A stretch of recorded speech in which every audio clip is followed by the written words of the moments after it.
Hello students, आज हम लोग डेप्रिसिएशन चैप्टर का क्वेश्चन नंबर 51 करेंगे। डेप्रिसिएशन चैप्टर का क्वेश्चन नंबर 51 आपके सामने है।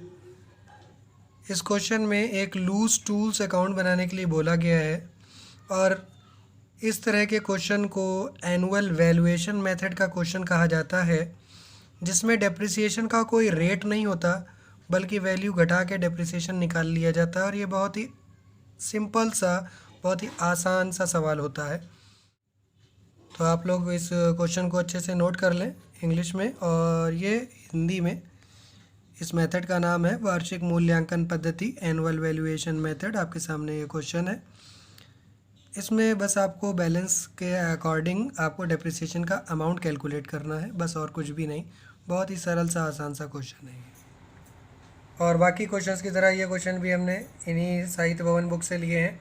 साहित्य भवन बाई खाता लेखाशास्त्र, ये इसकी हिंदी मीडियम की बुक है।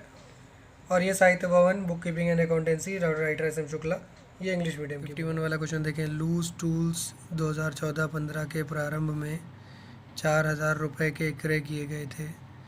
इसी वर्ष 500 रुपये के लूज टूल्स और क्रय किए गए थे।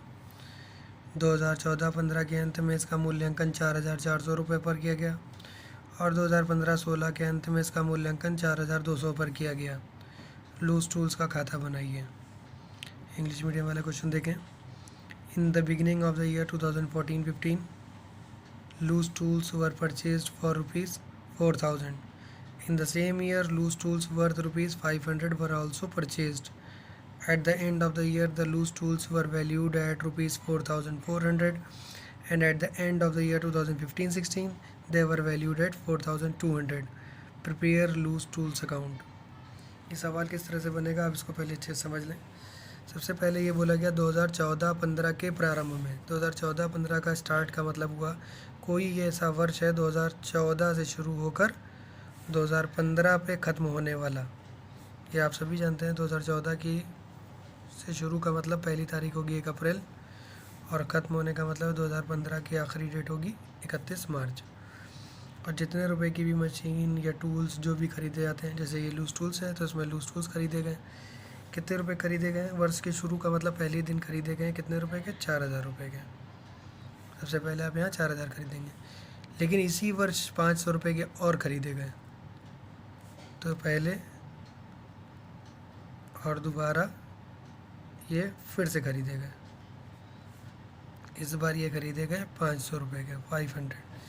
अब ये नहीं बताया ये कौन सी डेट पे खरीदे, तो ये मान लेंगे यही सेम डेट पे ही खरीदे गए वर्ष के में कभी भी। अब यहाँ सवाल आपको समझना क्या है, इस तरह के सवालों में करना क्या होता है। सब जैसे कि हर सवाल में आप पहले नॉर्मली करते थे, असेट्स की वैल्यू इधर लिख लिया। लास्ट डेट पर दो चीज़ें आती हैं हमेशा की तरह, एक होता है डेप्रिसिएशन और दूसरा होता है बैलेंस। और आप क्या करते हैं, टोटल करते हैं और बैलेंस निकाल लेते हैं। और जो बैलेंस यहाँ आता है उस बैलेंस को नेक्स्ट डेट पर इधर 2015 31 मार्च है तो यहाँ आ जाएगा 2015 1 अप्रैल, और जो बैलेंस वहाँ निकलेगा वो ट्रांसफ़र होकर के इधर आ जाएगा बैलेंस बीडी के नाम से। और फिर 2015 के बाद 2016 की डेट आ जाएगी, फिर 31 मार्च लिखेंगे और फिर से दो चीज़ें आएंगी, एक होगा डेप्रिसिएशन और एक होगा वहीं पर लास्ट डेट का बैलेंस। फिर से आप टोटल करेंगे, फिर बैलेंस निकालेंगे और फिर से उसको निकाल के इधर ट्रांसफ़र कर देंगे 2014 से 15 और ये 15 से 16। तो नेक्स्ट डेट हो जाएगी 2016 1 अप्रैल, वहाँ पे लिख देंगे टू बैलेंस बीडी। अब ज़रा सवाल को समझें आप लोग। यहाँ सवाल में कहा क्या गया है, दो एसेट्स खरीदे गए, दोनों की कीमत हो गई 4,000 और 500। दोनों को अगर आप जोड़ेंगे तो 4,500 रुपये आ रहा है ये टोटल।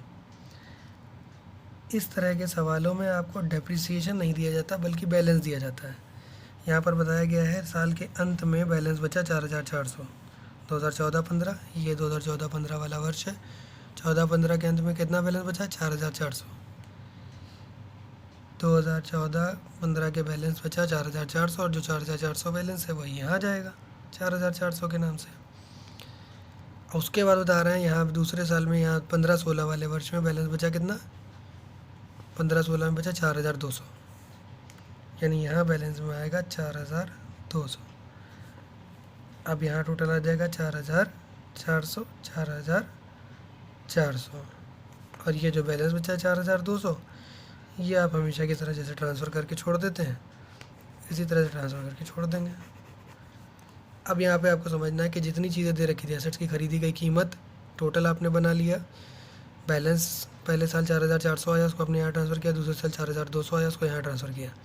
आपको दोनों ही वर्षों का डेप्रिसिएशन नहीं पता है, बस वही आपको घटा के निकालना है, यही सवाल का तरीका है। पहला टोटल है 4,500, उसमें 4,400 आपने घटा दिया, ये बचा 100 रुपये, और यहाँ 4,400 में से आपने 4,200 घटा दिया, ये बचेगा 200 रुपये। बस यही सवाल का आंसर है। ये क्वेश्चन नंबर 51 आपका कंप्लीट हो गया। आई होप कि आप लोगों को ये क्वेश्चन समझ में आया होगा। बहुत ही सिंपल सा क्वेश्चन था ये। अगर ये वीडियो आप लोगों को अच्छा लगा हो तो वीडियो को लाइक करें। चैनल को अगर आपने अभी तक सब्सक्राइब नहीं किया है तो चैनल को सब्सक्राइब करें, बेल आइकन को प्रेस करें, और इसको और भी लोगों तक पहुंचाने के लिए इसको आप शेयर करें। Thank you.